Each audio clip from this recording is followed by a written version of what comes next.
Happy New Year. For folks that just went through a big storm, I want a little bit more excitement that we are in the same building. Happy New Year. Happy New Year. If you look around and you see what we see from up here, you might count empty seats. But then if you take a second more, you see who are in the seats that are not empty. For everyone who made it here tonight, thank you. Thank you for coming however you could get here, in whatever outfit you found, and at whatever time that you could take away from cleaning up. It is not missed by me or anybody in this room that it is a journey to get here tonight.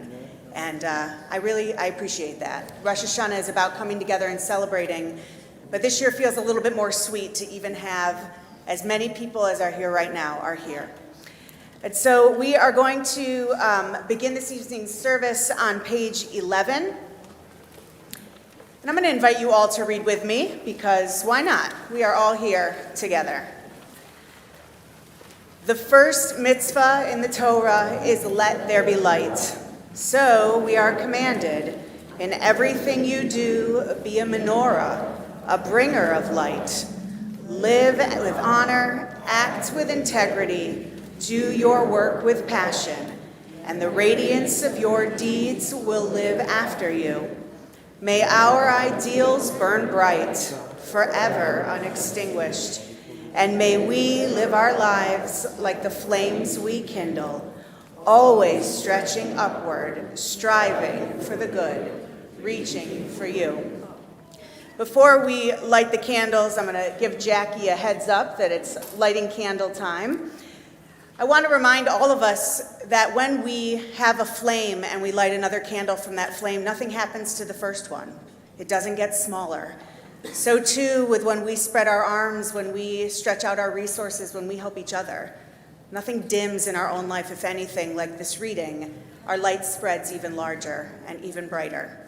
And so this evening, joining me on the bima, we have Jackie Capiello, as well as Mickey Helwell, and our president, Mike Shapiro, because a long time back when I came, 2 months, I was so moved with both of our congregants that are being honored at the very beginning of this service that we brought the Kiddush cup back to Mickey, and we brought the candles for Jackie to light them into the congregation. But tonight, on really one of our holiest nights, I want us all to be surrounded by the generations that we stand on, and the generations who so much make our congregation rich, and that you represent them. So Jackie, I'd love to have you come forward as we light the Shabbat candles. And it's not Shabbat, as we light the Yom Tov candles.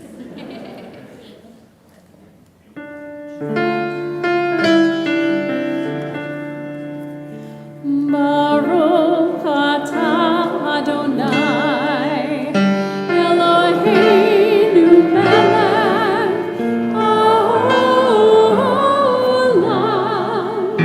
asher kitshanu b'mitzvotav, v'tzivanu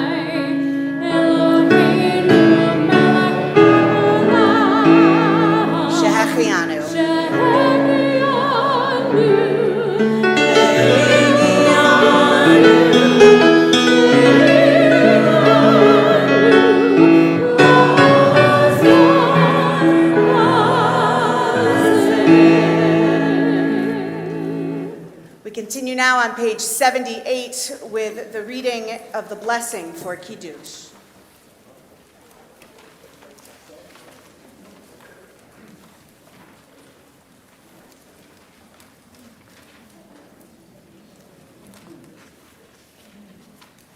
We're getting there.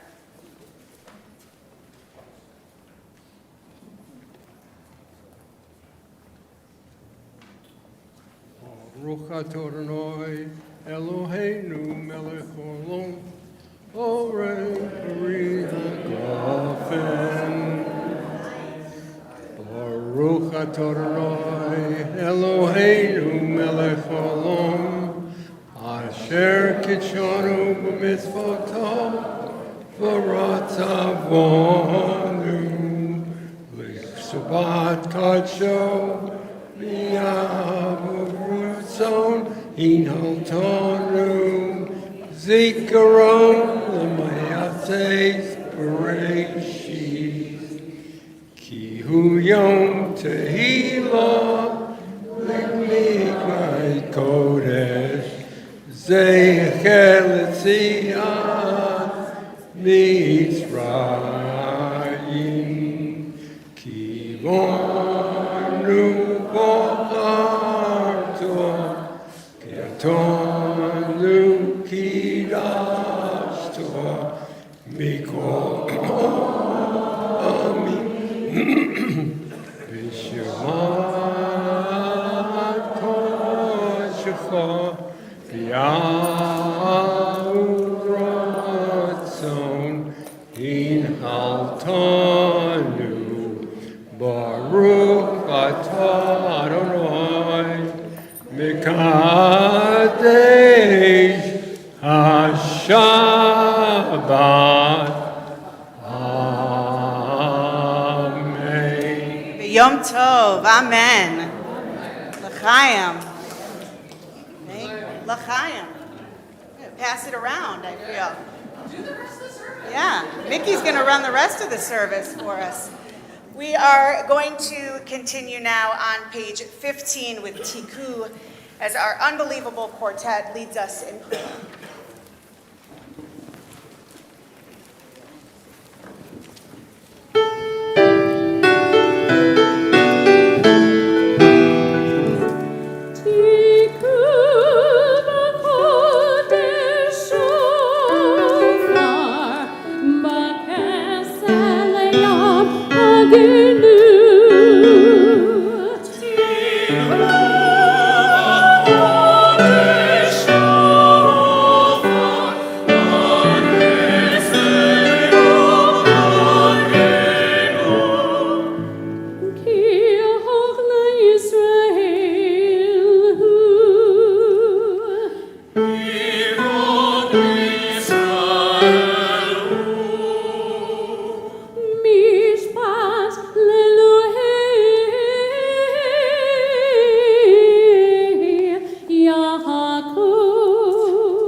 We cannot continue the service without announcing who is leading us in music this evening. I spoke to them prior to the service and said their role is as important as the rabbi, but really as important as all of us. How many of you connect with prayer through music? For me, that is yes. So to know that we have unbelievable leaders who in their own way are connecting us to something that's larger than us, I thank you again publicly. And to Barbara Mazer, of course, to Rebecca, Suzanne, Marty, Julio, James, and Kristen, thank you for what you do to lead our congregation. I now invite the congregation to please rise and turn to page 19 as I do the announcement of our new year. Eloheinu v'Elohei avoteinu v'imotenu, yehi ratzon shezikeh livrachotecha b'shana 5,050. Our God and God of our ancestors, may we know your blessings in this year of 5,785. Eternal One, bless us and the whole house of Israel with renewed life, happiness and peace, comfort and courage, resilience and strength. May the words of our heart be acceptable to you in the new year that stretches before us. We are forever grateful, truly, for this, our gift of life. Amen. We remain standing as we join in the words of the Baruch Hu on page 20.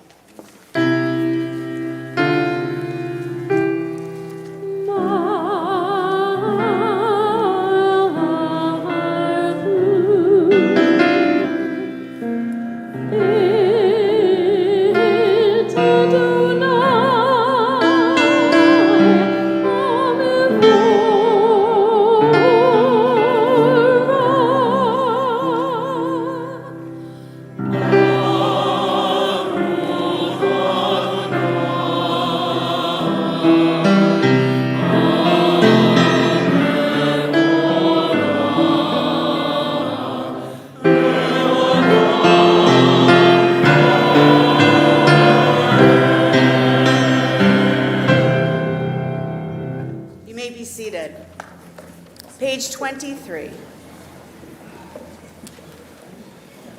Bless Adonai, who spins day into dusk. With wisdom watch the dawn gates open.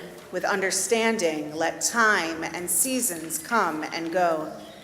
With awe perceive the stars in lawful orbit.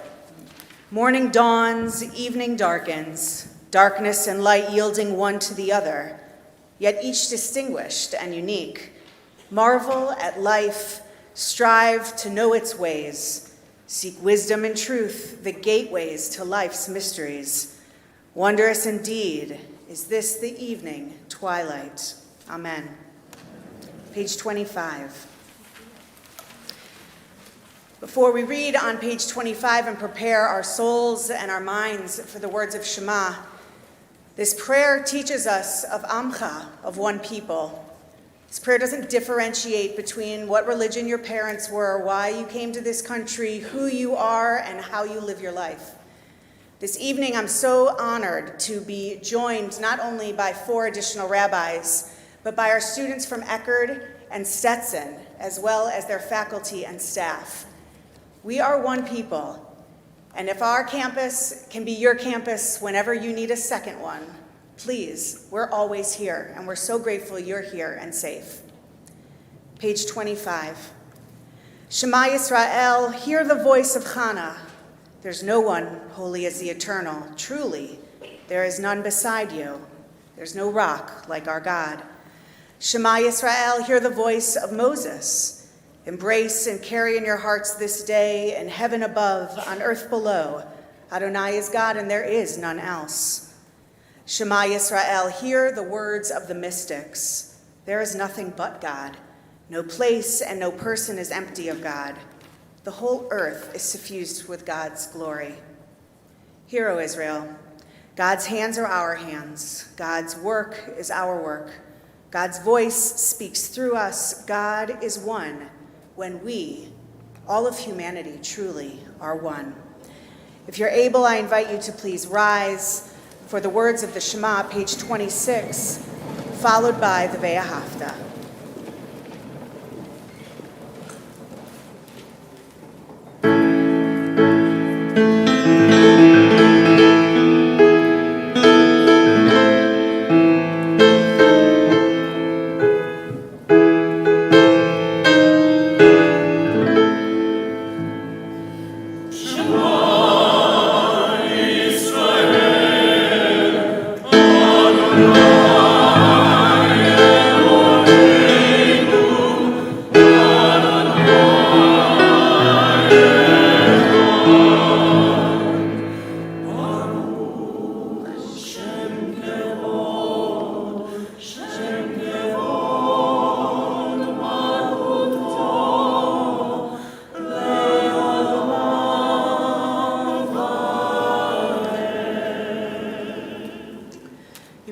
If it's your custom, we continue with the words of the Ve'ahavta, page 28.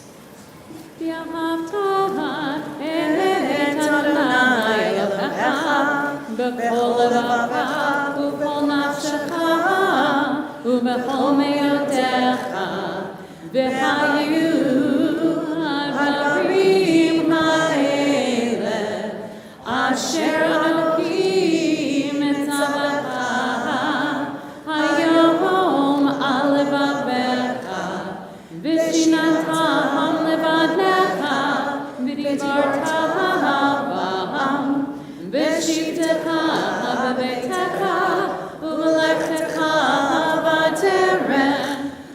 ושוכבך ובקומך, וקשרתם להות על ידיך, והיו מלטות עפות בין עיניך, וכתבתם על מזוזות ביתך ובשעריך, למען תזכרו ועשיתם את כל מצוותיי, והייתם קדושים לאלוהיכם.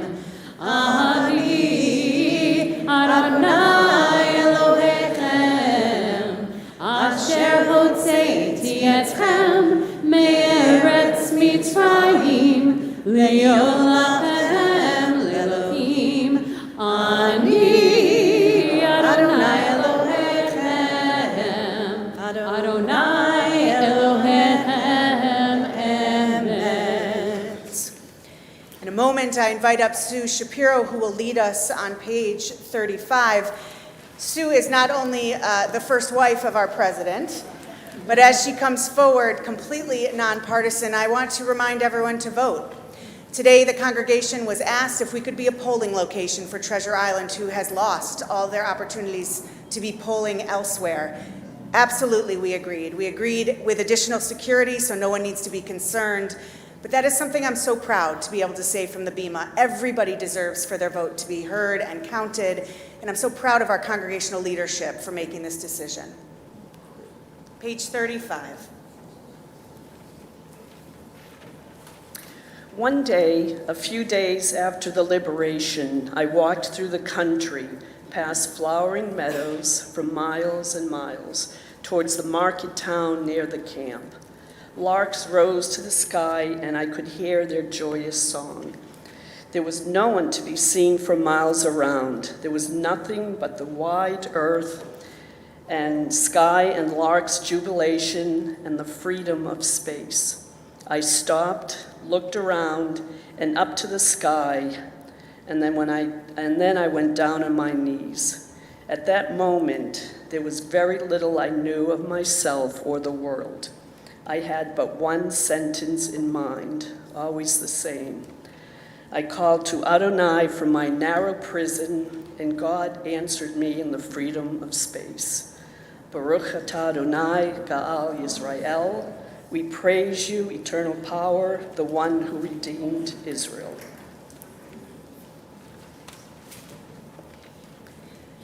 It's hard to speak of faith when so many are challenged, not just after the storm, but in life, about what faith looks like and how can there be God when certain things happen. We know the book When Bad Things Happen to Good People, right? And the idea is, do we really know the bigger scheme of things? And when Sue just read that God gives us space, I think that's one of the most beautiful gifts Judaism allows us, is the freedom to wrestle with what do we think about that which is larger than us. It also encourages us to always struggle with it, not just to get to a point where we say, yes, we believe or we don't believe. It tells us to consistently return back, challenge yourself with other people's opinions, make sure that we're not being complacent, that we truly are adulting our understanding of faith. So as we all sit here tonight, I can only imagine some of the adulting that is going on about faith. Why do things happen that don't make any sense? And yet, if they make sense, how come we don't always understand what that sense is? As we move into our prayer for freedom, I'm so keenly aware that there is not freedom so many places in this world. So many. What comes to mind mostly is what I saw on TV last night, but we can't just worry that our people are in a time of not peace, of a lack of peace. It's important, but there are so many genocides around the world. There are so many horrible things happening around the world, happening to Jews and non-Jews. And the Torah reminds us, as long as everybody has no peace, let me say it absolutely correctly, as long as there are places in this world without peace, we must continue to strive for peace. If our family feels peaceful in our home, our neighbors may not. And that is worldwide. Temple Beth-El, our family is here right now, but we have so many relatives around this world that are not okay. And so as we sing this song, Mi Chamocha, a prayer for peace, Let us be reminded we cannot sit idly by. As others struggle, as we ourselves struggle, we must go out and make a difference. We must go out and be partners with God, creating peace. We continue on page 34 with the singing of Mi Chamocha.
Now to page 37, I call up Myrna Wolf to lead us in this prayer.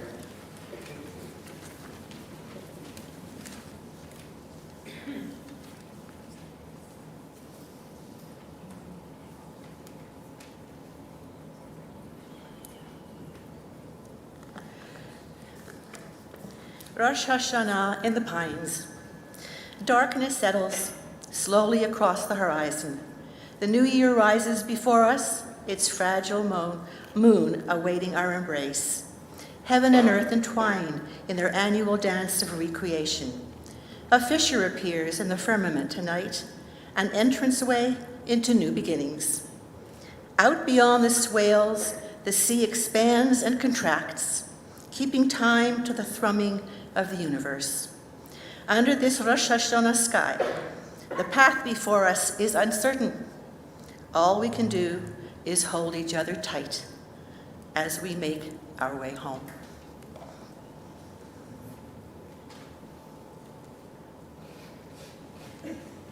Very often I'll be driving in the car and it'll feel like God is playing DJ. Do you ever feel that way? The songs are picked specifically for those moments? Tonight's readings seem very specific for the moment that we're sitting in. You know, we say often to B'nai Mitzvah students that the Torah portion picks them. And as we read that you stand on the swale and we come together, arms holding each other, so timely. Thank you, Myrna. We continue on page 40 with the Chatzi Kaddish.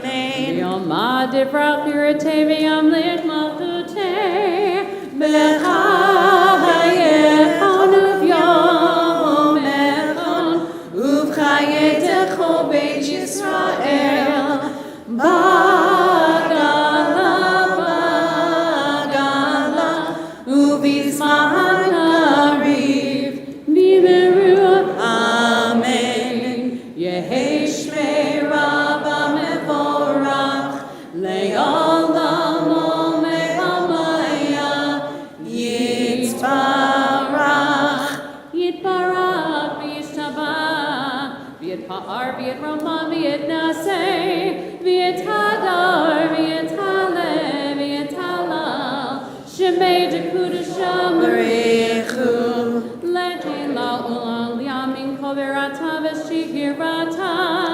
Tushbechata V'nechemata Damiran Ve'alma V'meru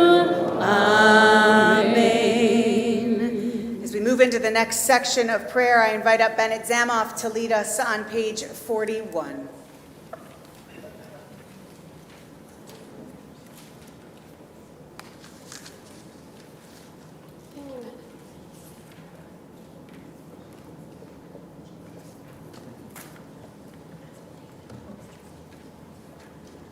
Personal prayer, know before whom you stand. You can't rush a prayer to God. If it comes from the heart, it will rush out on its own. Speed through receding galaxies or silences in the soul, and God will hear. Honesty with all, but speaking to God is different. Mind the soul, for your colon gems and regular earth, no pretense, and God will hear. Don't force the prayer or string words together. Pause, perhaps. Better not to pray. Silence will be a message of awe, and God will hear. Now step off into the very deep, beyond the way of prayer. We glimpse unknown magnitudes of God, no more, or we would be stunned into silence. Except that love makes itself small, we could not pray at all.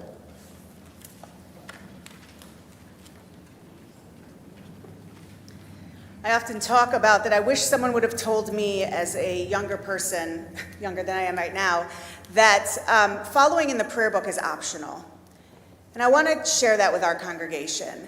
If at any point you haven't been able to engage in the words on the page, or your mind shifts, or you connect with a piece of music and you really stay there, you're still successfully being present. At any point you want to close your prayer books, close your eyes. Even sleeping is not offensive. Honestly, I won't take offense, and I'm the only one who can see it. Well, they could see it also, but in all honesty, if you feel so moved that you're relaxed, this is the place. Not only do so many of us come from an extremely stressful week, not just this week, but all weeks, but services, Rosh Hashanah, this should be your time. And at any point you feel like it's becoming, oh, she told me to stand or to turn to this page, and that's not where you are. Your rabbi is telling you, you can close your book, you can close your eyes, and you can open your mind to wherever it takes you.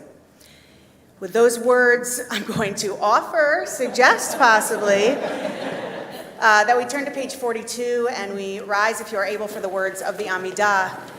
As you are choosing or not choosing to stand, please be mindful there are certain insertions for the high holidays, so do not go on autopilot. Page 42. Adonai sefata tiftachu v'yagid tehilatecha. Adonai, open my lips so that my mouth may declare your praise. Baruch atah Adonai, Eloheinu, Elohei Avotenu v'imotenu, Elohei Abraham, Elohei Yitzhak, Elohei Yaakov, Elohei Sarah, Elohei Rivka, Elohei Rachel, Elohei Leah, Ha'el Hagadol, Hagibor v'Hanora, El Elyon, Gomel Hasadim Tovim, V'koneh Hakol, V'zoher Hasdei Avot V'ima'ot, Umevi Geula Libnei B'neihem, Lema'an Shemo Be'ahava.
hibor leolam Adonai, mekayehe akol atarav l'chushia, mohorid hatal, mekalchel hayim bechesed, mekayeh hakol berakamim rabim, sohomek novlim mirofeh holim, umatir asurim, umekayeh emunato, lishenei avar, michamocha ba'ol givurot, umidom elah, melech meimihi tumakayeh, umat miyak Yeshua, michamocha el harachamim, zoper yetruah, lechayim berachamim, lechayim berachamim, v'manata lechayot hakol, marochat Adonai, mekayeh hakol.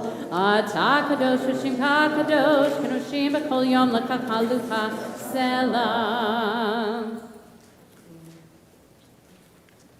Continue on page 51, we remain standing.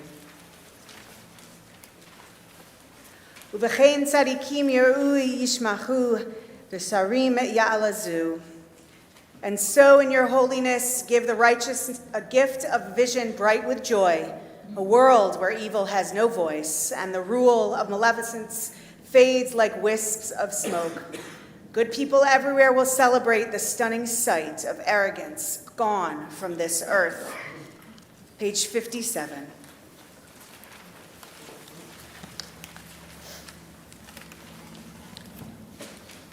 Eloheinu v'Elohei avotenu v'imotenu meloch al kol ha'olam kulo bechovodecha v'hinaseh al kol ha'aretz bikarecha.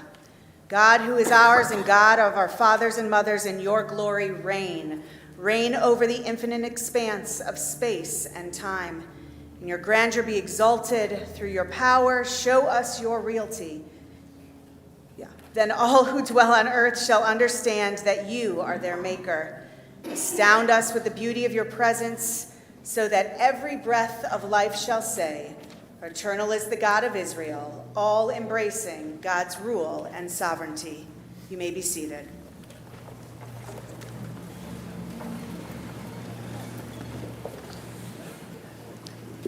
The bottom of page 58. Our praise to you, Eternal One, whose power pervades all the earth. You bring holiness to the people Israel and to this day of remembrance. Baruch atah Adonai, melech al kol haaretz, mekadesh Yisrael, v'yom hazikaron. Amen. We continue now on page 60 with the singing of Ritzeh.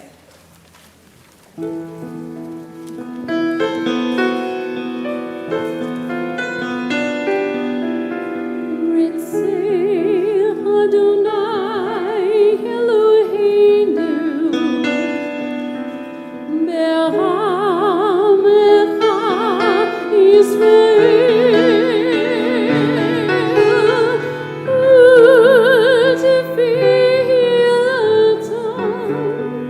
be'yam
For me, that melody means it's high holidays. Beautiful. I'd love to call up Eugene Lisansky, who's going to read with us on pages 62 through 64. As Eugene comes up here, it is so nice, and you too can have this honor. He often will give announcements Friday night during services. So if anyone's interested, please raise your hand. Just kidding. Let us know. We would love to have you. Page 62.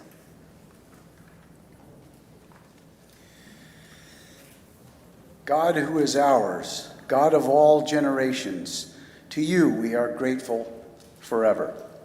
Rock and protector of our lives, your saving power endures from age to age. We thank you and tell the tale of your praise with power in our lives, your caring for our souls, the constant miracle of your kindness. Morning, noon, and night, we call you goodness, for your compassion never ends.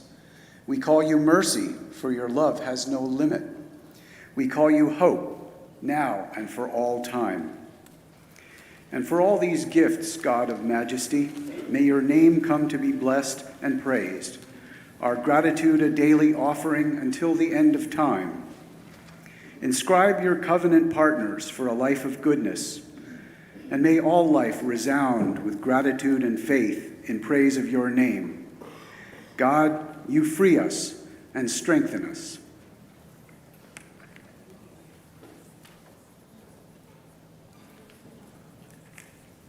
Page 66. Shalom Rav.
We take a few moments for silent meditation.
We turn our thoughts now to those who are in need of healing, spiritual healing, physical healing, emotional healing. So many of us in this room included in this prayer. We think of those in our lives who are here or who are on live stream. We have a whole second congregation that is joining us online tonight. And we think of them and we pray for shalem, for completeness, whatever that may look like. It's not always a cure for someone who is sick. Sometimes it's space, sometimes it's speed, sometimes it is just a knowing that people are praying on their behalf. So as my hand passes where you're sitting, if you'd like to share the name of someone you're thinking of aloud, I invite you to do so, but I truly hope God hears our thoughts as well. And so if it's your comfort to say it inside, it's just as valid.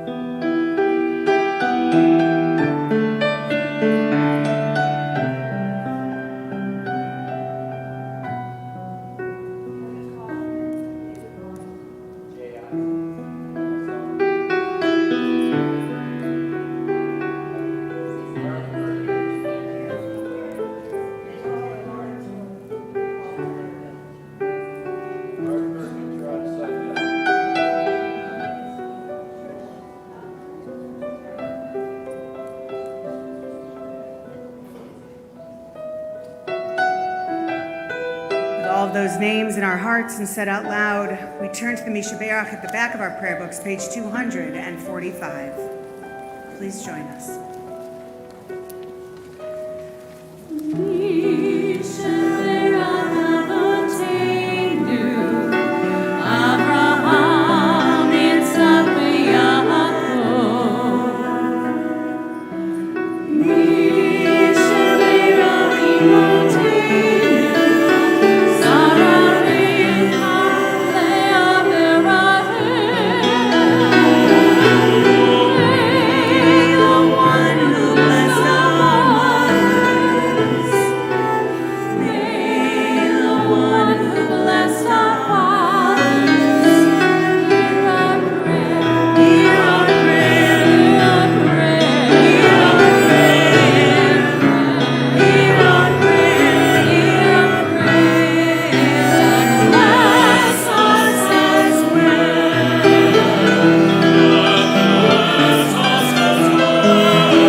my honor to call up my co-workers, my colleagues, my friends, and the support that we have in our congregation. As Allison Fowler comes forward, my assistant who has made sure that all of you have been extended honors and who has answered all of you back when you said, "What page?" To Josh Gampson, our new Director of Teen and Youth Engagement, who at his first youth group event already had 10 kids, which is huge for us, and who has been running the religious school, soon to start on Wednesdays with our Hebrew school program. To Barbara Mayer and her family who are joining us, please come forward at this time as we open the ark for the words of Avinu Malkeinu. I invite our congregation to please rise.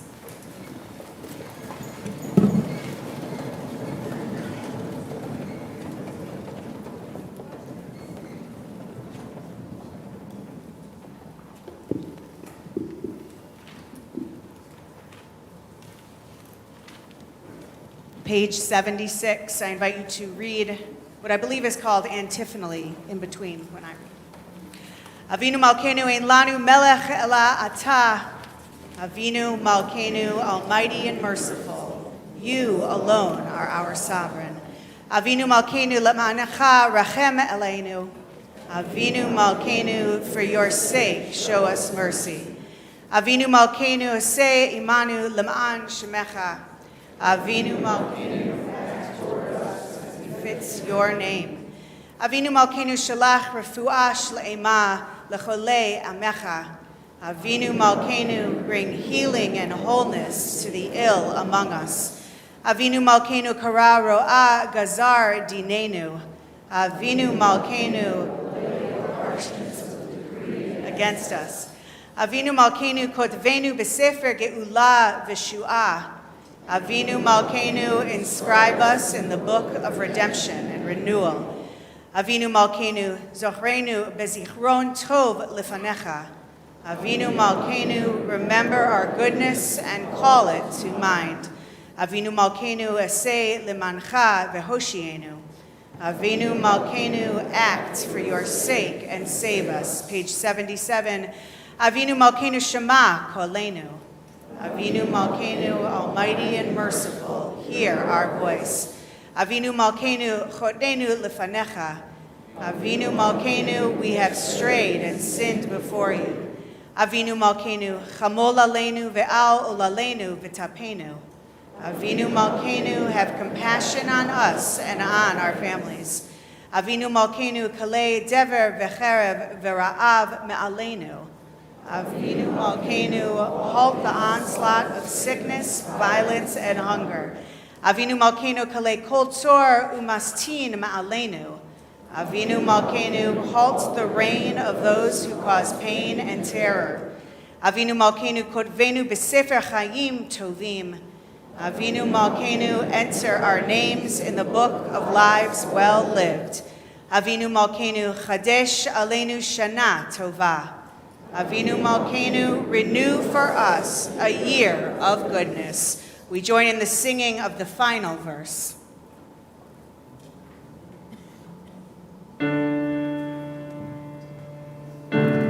Avinu Malkeinu,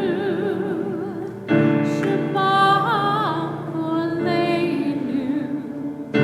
Avinu Malkeinu, atanu lefanecha. Avinu Malkeinu,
rest of you may be seated.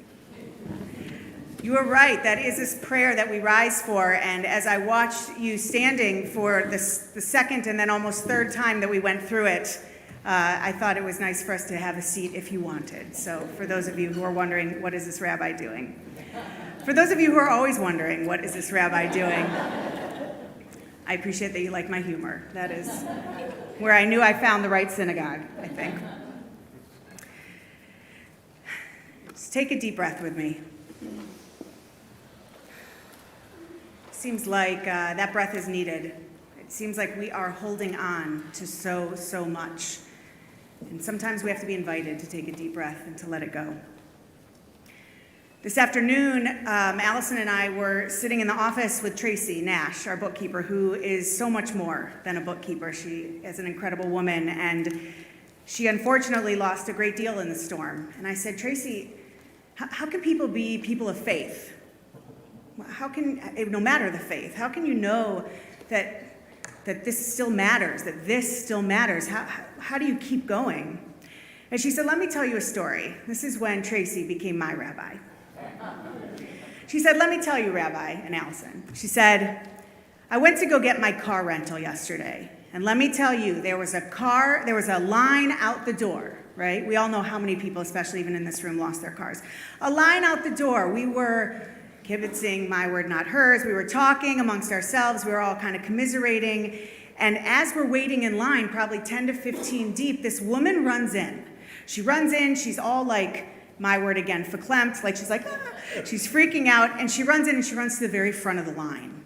Okay, you can only imagine. I can only imagine, frankly. She runs to the front of the line. Now, this woman is in total vacation wears. And being from Miami for the last 20 years, I'll unpack that for this coast. She had on a fanny pack. She was wearing like a total velour J-Lo sweatsuit. She had on like one of those big beach hats, and her makeup was totally done. Okay, no judgment, just accurate description.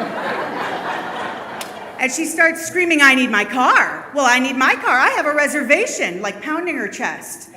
And, you know, I don't know who was behind the desk, but how Tracy explains is the very nice woman says, ma'am, all of these people have reservations. All of these people need their car. But I need my car. I need it so badly. I need my car because I'm going to miss my cruise if I don't drive to the port.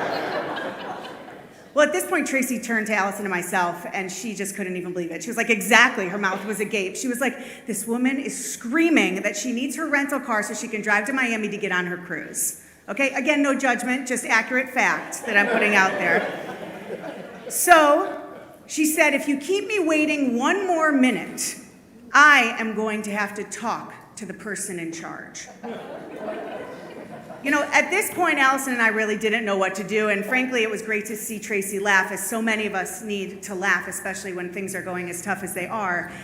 But I can only imagine, and I don't know, nor does Tracy, what was going on for that woman. You know, had she lost everything and this was the trip of a lifetime with her family? I don't know.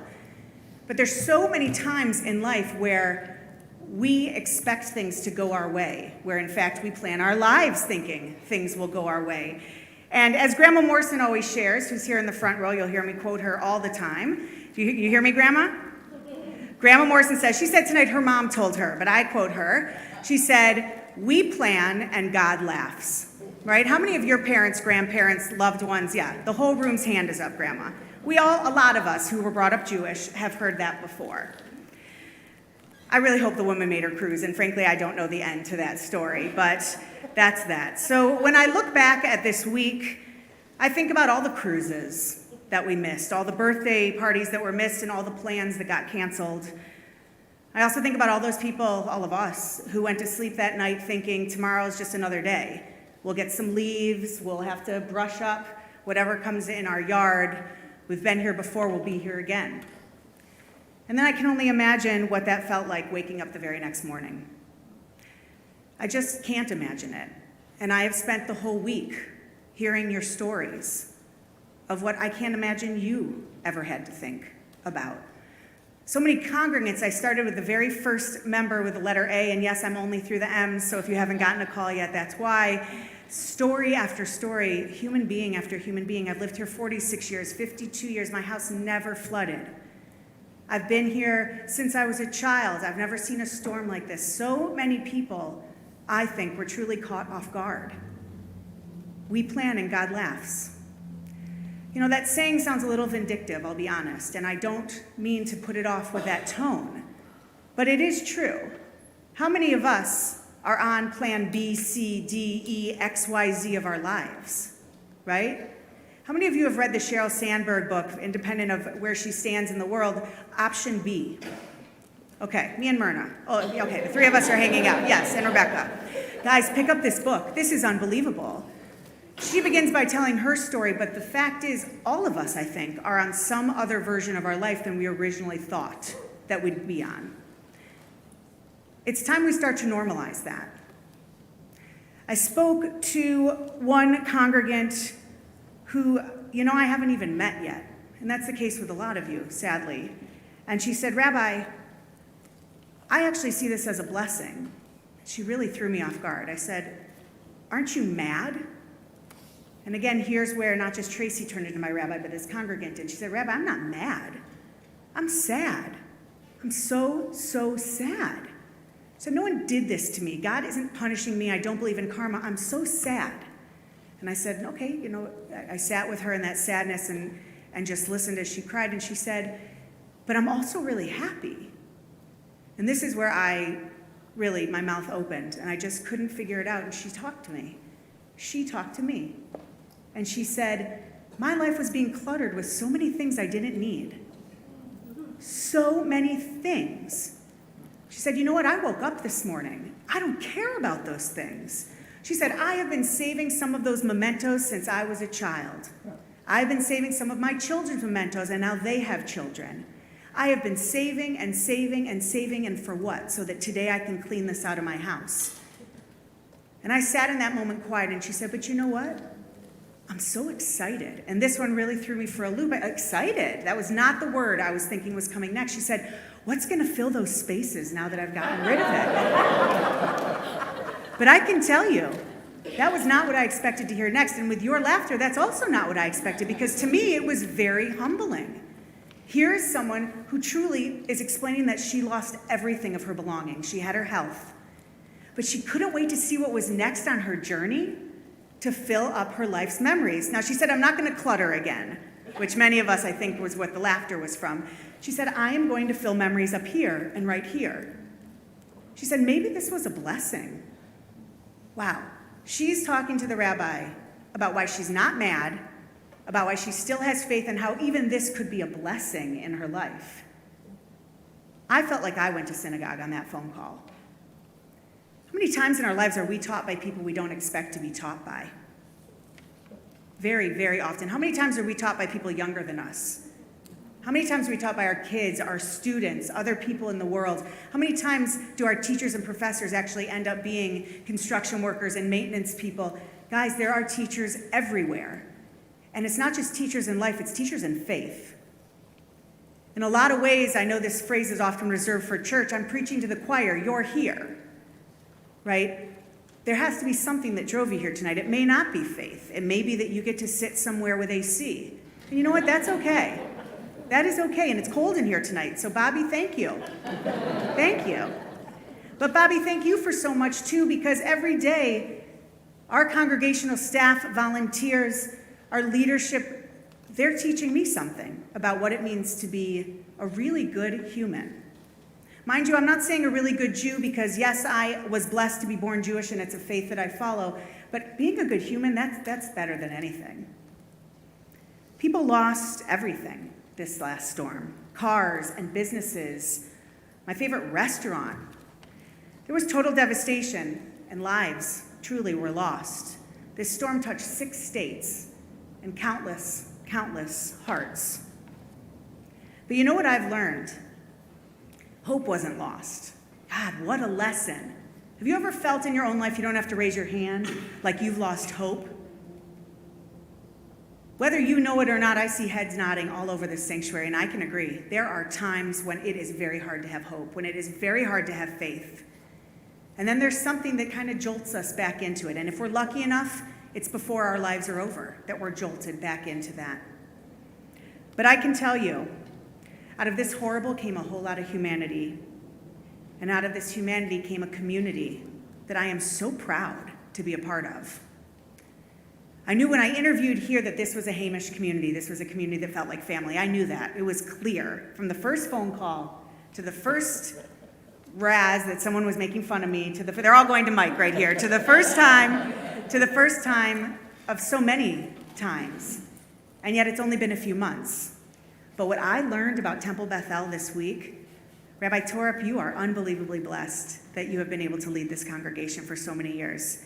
And when I spoke to Rabbi Mangold this morning, she is unbelievably blessed. And you know what? I'm so unbelievably blessed, and I'm going to tell you why. When you walked in tonight, you saw the 2 tables of donations.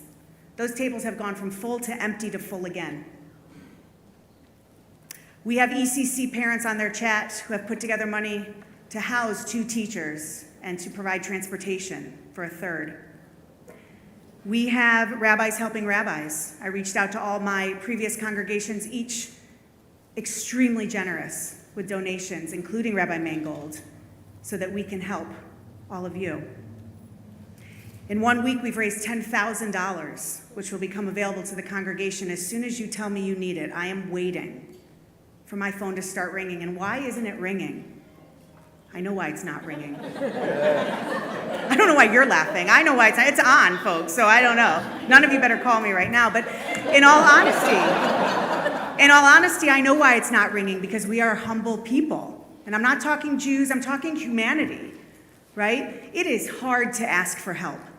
God, it is so hard to ask for help. But you know what's even harder? Accepting help.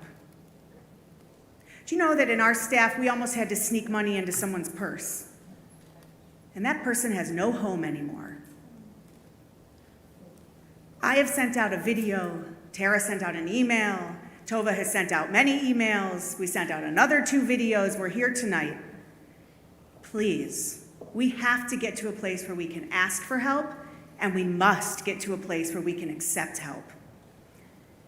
I don't just mean the table out there, and yet I'm going to speak about the table out there. Many of you brought things this evening, and I hope you continue to bring items.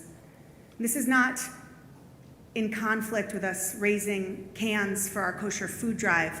This is an addition. You know, someone came the other day, a congregant who I had yet to meet, and I met her that day. She had her arms, we're like a PG-13 crowd. She had her arms full of tampons, this many tampons. And I thought, you know what, I didn't even think about that. And then I saw an ECC parent bring a bunch of socks. And I saw another one bring linens. And I saw towels, I saw pillows. I saw someone bring hard cider. That's right, we should celebrate, right? I did not write that on the list of what we need, but thank God someone was like, they need a hard cider. Anything you would want is what people have lost. We are those people, you are those people. We have had people walk on Pasadena Avenue, come up to us in the office. Allison does this every day. Can I have some of that food that's out there? Yes. The hardest thing has been people accepting help. Please take us up on this. Please. The other day I saw, I think it was Saturday morning, I saw that there was a plaque that had come up on someone's beach over on Pass-A-Grill, right near the Shares at Pass-A-Grill, and it said Mishpacha. It might even be yours, I don't know. There was a wood sign that said Mishpacha, written in the Hebrew letters. It's a Yiddish word, it means family, Mishpacha. But they were like, maybe I can find the owner to this. I don't know what the end of that story was. But then I saw a family photo from a wedding, and someone posted, is this your family's family photo? And then I saw a picture of a dog with no collar. Someone know who this dog is?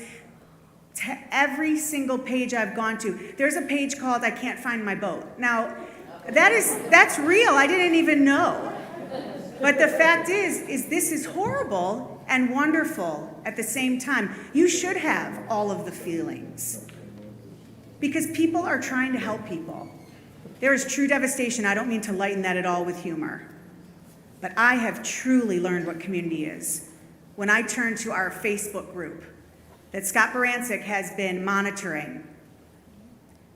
And when I reached out to Scott and realized that he's been reaching out and that you guys have been reaching out and that pictures started getting posted of you at each other's homes with mops and towels and sweat and gross, no hard liquor so far, but there's so much that I'm so proud of and I have nothing to do with.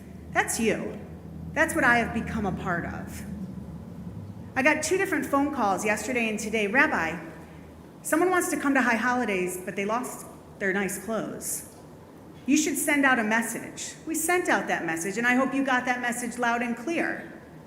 It doesn't matter whenever you come to Temple what you're wearing. I certainly hope this isn't the first time you're hearing this.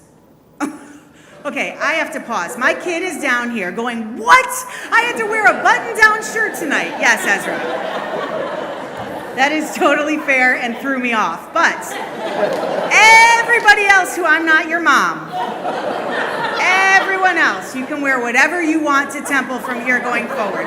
Touche, Mr. Morrison, touche. Oh gosh, so it's nothing like your kid to throw you off and to keep you right on track. It's true, we can't take ourselves too seriously, and you know what? Temple isn't the place for pretense.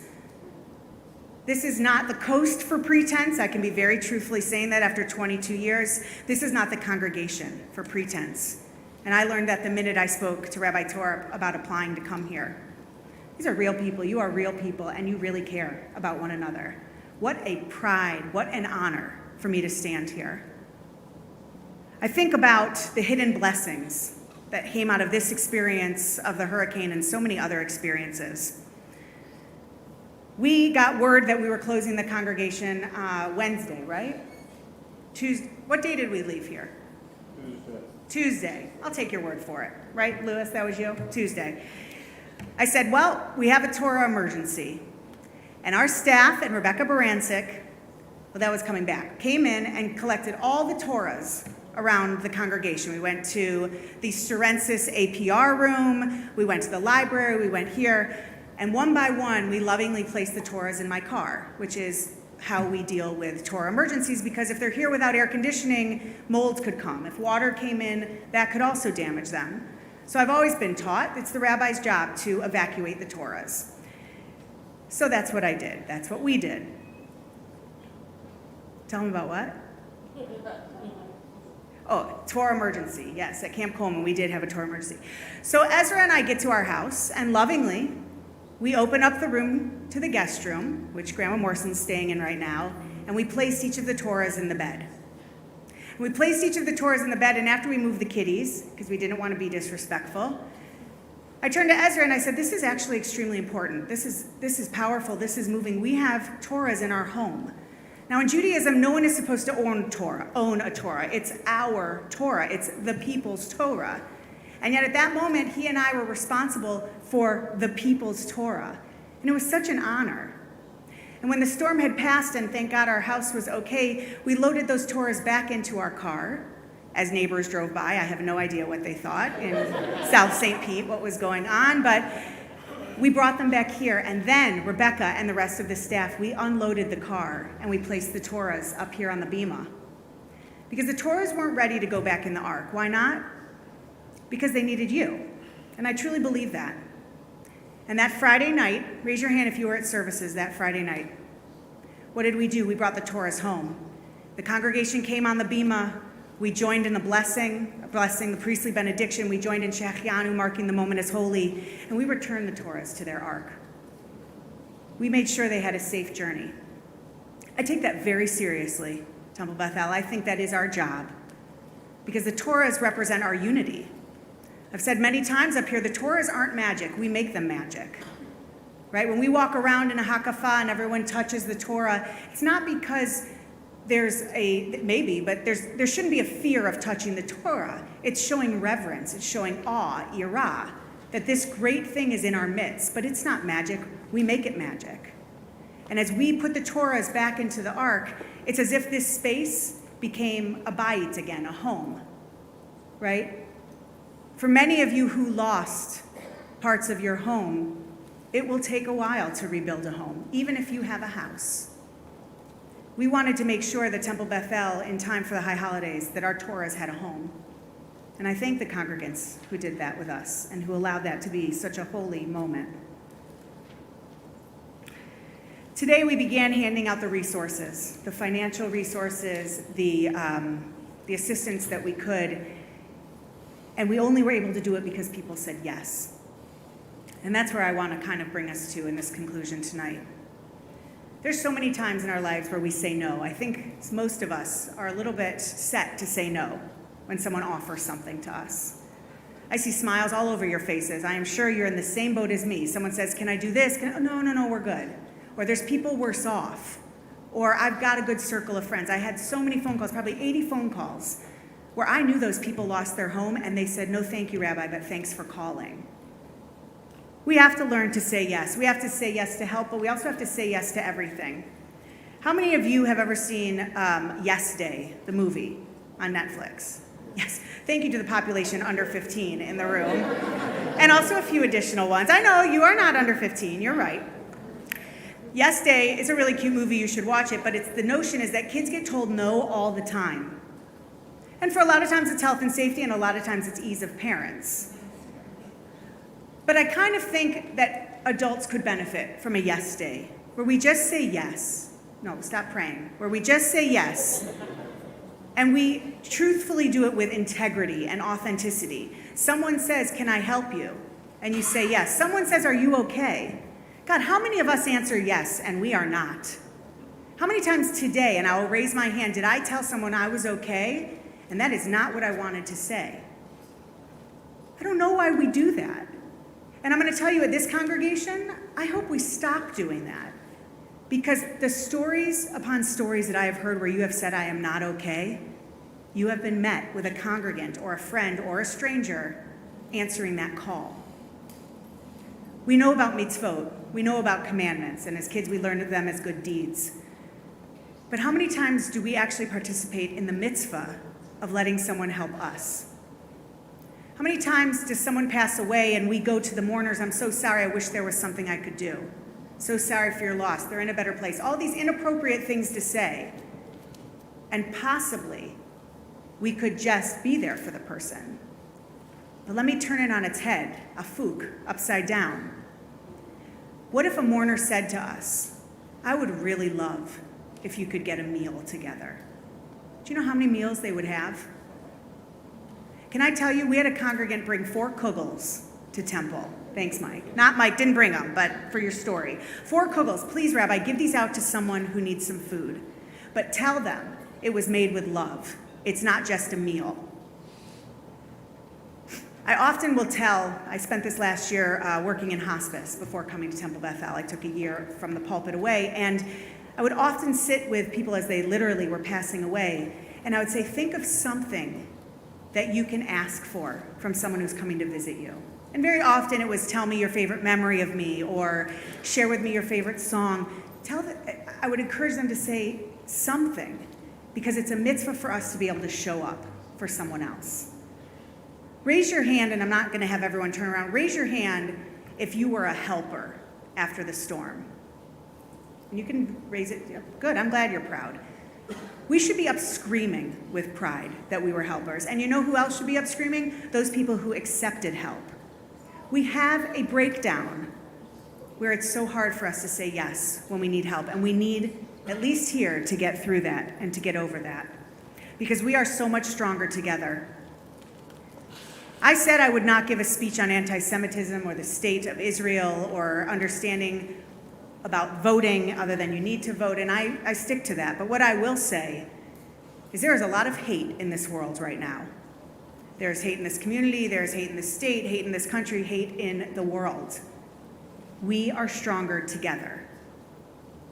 We're stronger together. We are stronger when we say, yes, I bless you, I will represent. Yes, I will go have my voice heard. Yes, we will be a polling station.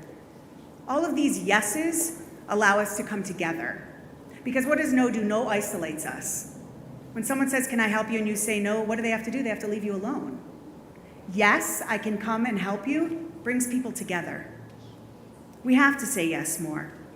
We have to engage more powerfully in anything that we choose to engage in. We need to love hard, we need to love fiercely, we need to love and come together without boundaries, because life is going to continue to happen whether we engage or not. Has anyone ever heard that no matter if you jump off that train or not, it's still going, right? You're either going to miss it, or you're going to get on it, or you're choosing to get off it. But you can't be passive, and that is really what Judaism tells us. We are not allowed to stand by as life happens. In fact, in our last Torah portion of choosing life, that did not become a slogan on the highway when it's put into context in Judaism. Choosing life means be grateful for waking up and choose a life that you want to be present for. After this week, I feel that my feet are far more firmly on the ground than ever before. I have a feeling many of you feel that way too, especially when I see Scott post on our page, if you want to help, here's ways to help.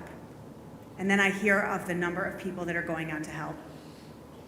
So this Rosh Hashanah, I really pray that we can say yes to a lot of things that are very important in our lives. And I hope that in saying no, we say yes to something else.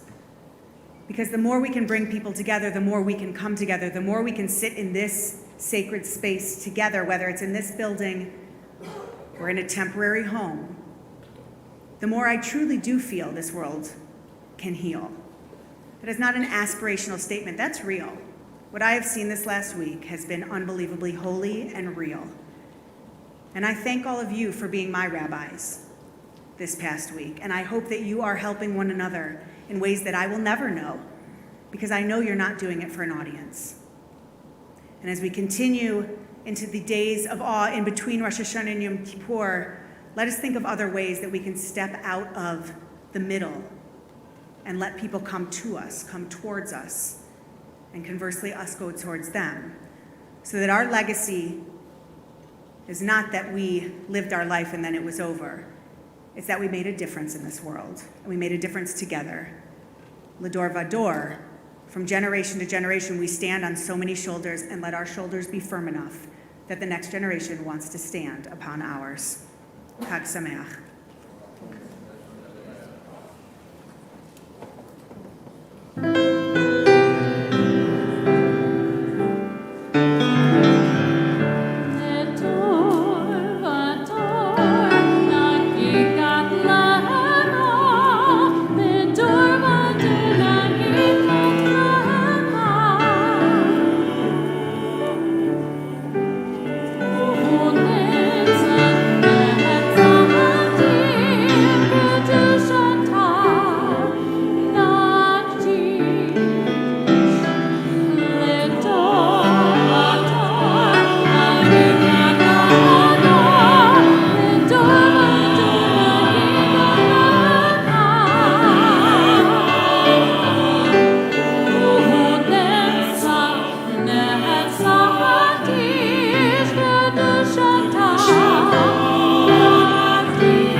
Turn back to our prayer books. We turn to page 82. I invite my family to come forward and open the ark as we join in the words of Aleinu L'Shabeach.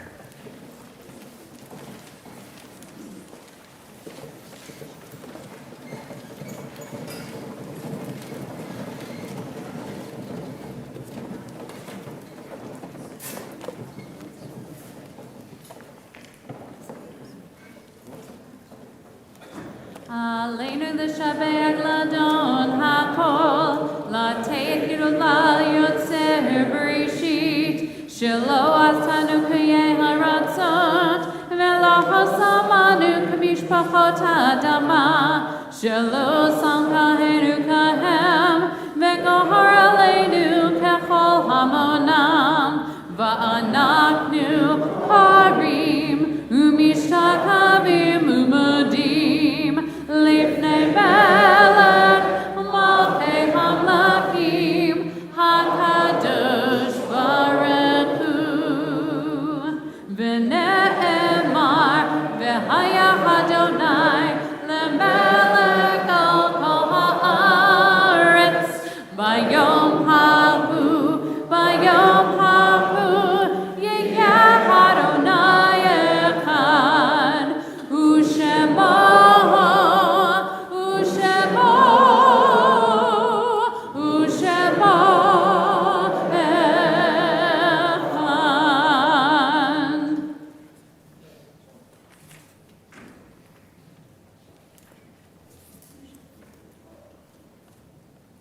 May be seated.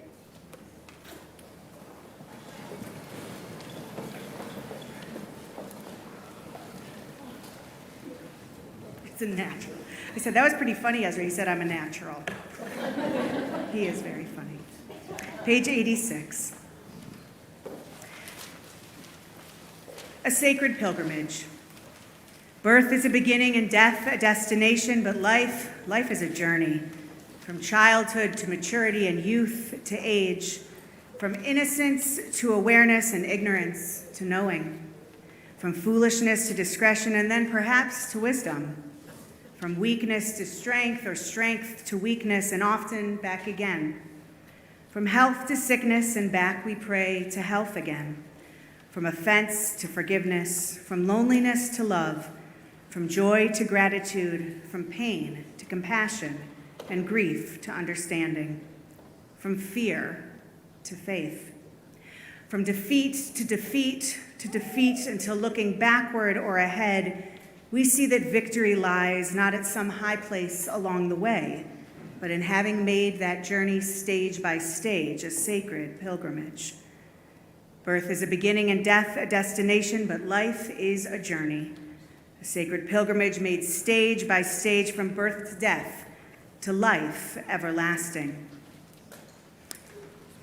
I ask you to think back to those in your life who were with us last year at this time. Those in your life who prior to that you may sat with at high holidays years before, may have played and braided their talit. I ask you to think of those in your life whose recipes still adorn your table, whose smell of shalimar still fills your neck, whose grody candies at the bottom of their purse still taste like hair and wish that we had them over and over again, just so we could have that person in our lives. God, holidays are so sad when we aren't with the people that we once were. And so for all of those memories and all of those people who we become because they were in our lives, I invite you to think of them. And again, as my hand passes where you are, if you want to share those names, it's a wonderful way for us to join you in remembering their lives that touched yours.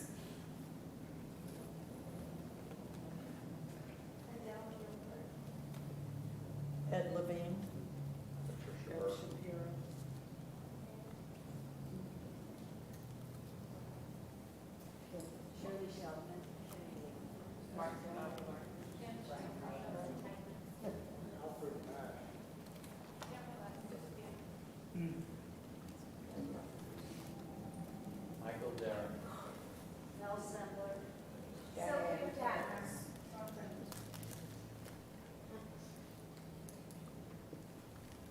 To the quartet, any names?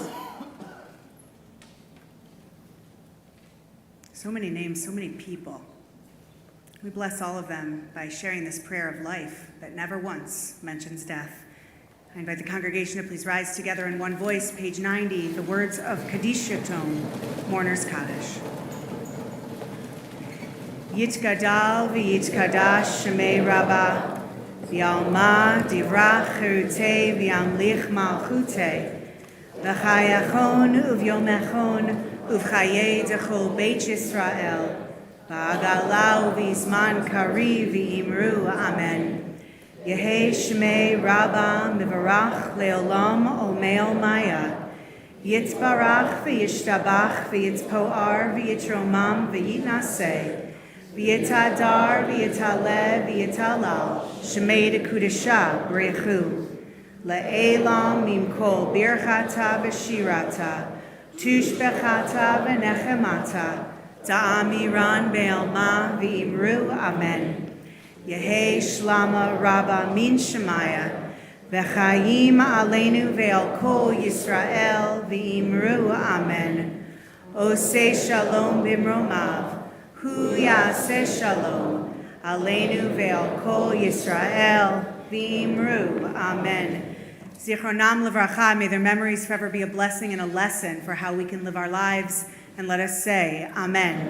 You may be seated. We join in the singing of Oseh Shalom, the final words of Mourner's Kaddish.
Shana Tova. Before service began tonight, one of the members of the quartet, who shall remain nameless, was walking in, and I said, I remember coming to Erev Rosh HaShanah Service where we both had dark hair.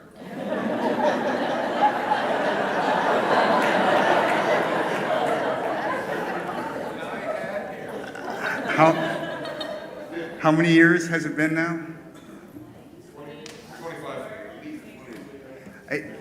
25 years plus.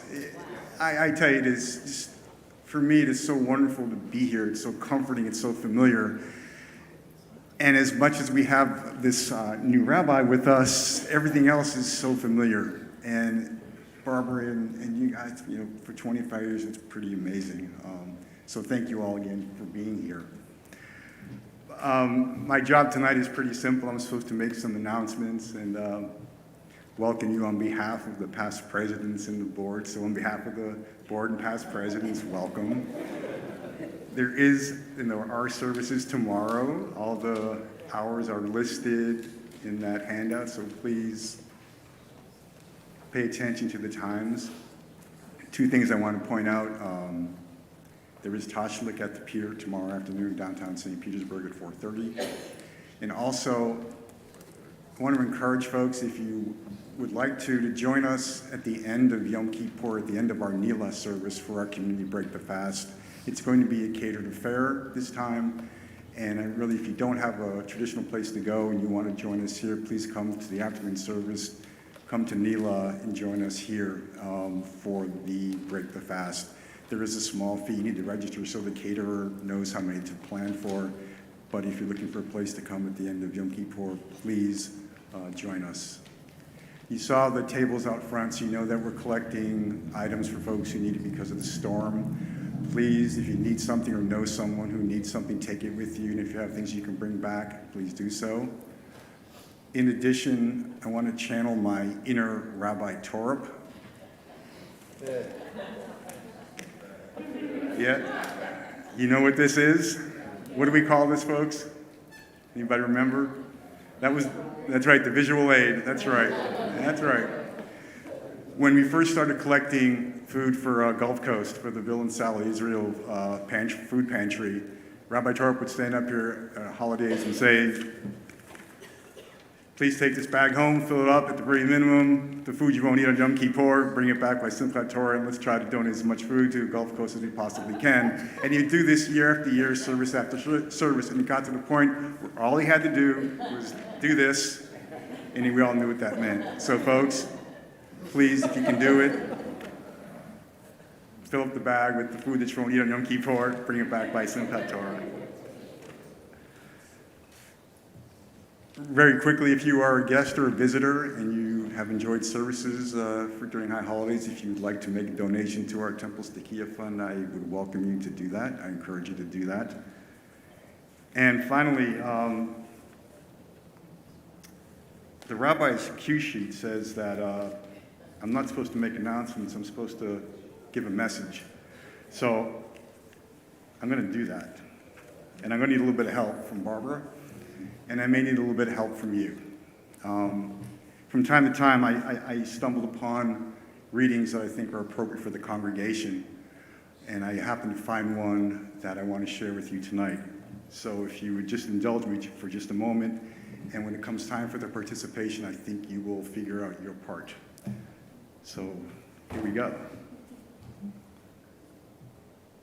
It's 7 o'clock on a Wednesday.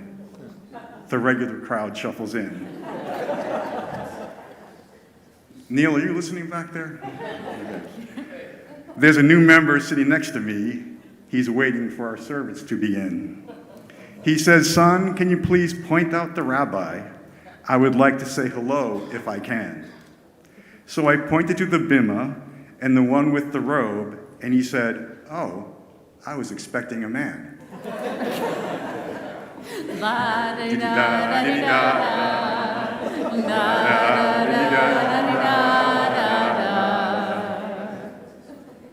Play us a song, you're the shofar man. Blast it with all your might. 'Cause we're all in the mood for that melody. It's Rosh HaShanah tonight. Now, Craig in the pews is a friend of mine. He's here if Bruce is not on tour. He will ask you for a donation and another donation, and then he'll ask for one more.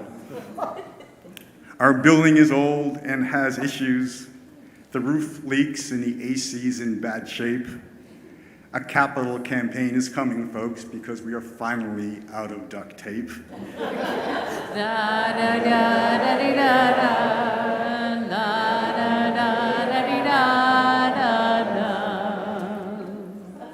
Play us a song, you're the shofar man. Blast the tekiah real soon, because we're all in the mood for that melody, then we won't have to come back tomorrow at noon. And, now listen to this one really close, folks. And we all stay away from discussing politics as the businessmen wait for Amendment 3. Think about that one. So instead, we share the espresso vodka because the Temple Kitchen is the place to be. And I'm so grateful for the Art Festival women, and where would we be without the Boys in the Hood and the Earth Angels or the Jammin' Jews? We are lucky, we have so much good. And for the last time,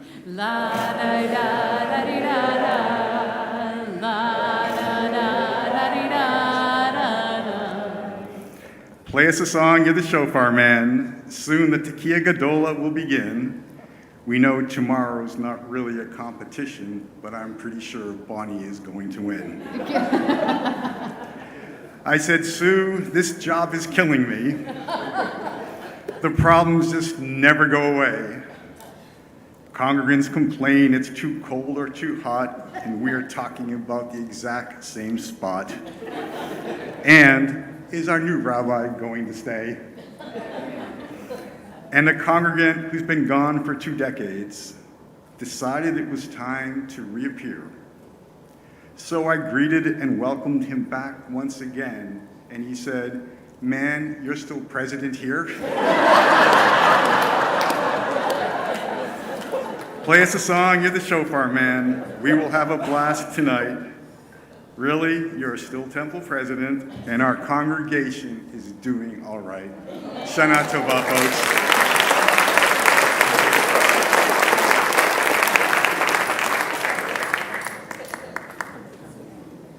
Didn't he do well at his bar mitzvah? This was so good. So I have a few thank yous as well, and as much as Barbara and I can stand up here and feel like we are truly blessed to lead the congregation, it took a lot of people to allow us to be up here enjoying this part.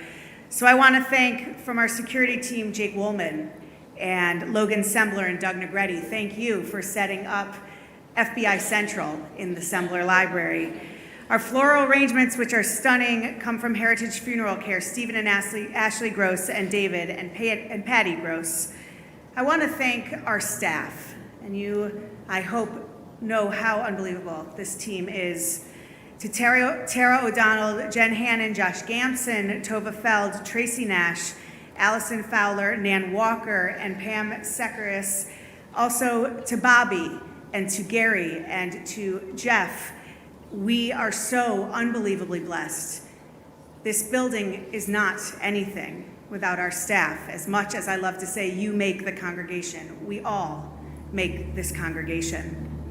I want to thank tonight's check-in registration volunteers and also the most unbelievable assistant rabbi, who's not a rabbi, Rebecca Barancic. I want to thank Eugene Lasansky, Alan Beth, Candace Stanlick, Judy Shirkek, and Stephanie Margolis. And to our ushers, some have already been mentioned, to Jake Woolman again, Ted Mallon, Logan Sembler, to Louis Kroll, and to Brian Taxmeyer. It is so wonderful to be a part of this team, and to be a part of this congregation, and to be a part of this sacred family. I invite you to all please rise for our closing song, Adon Olam, which you can find on page 94 of your prayer books.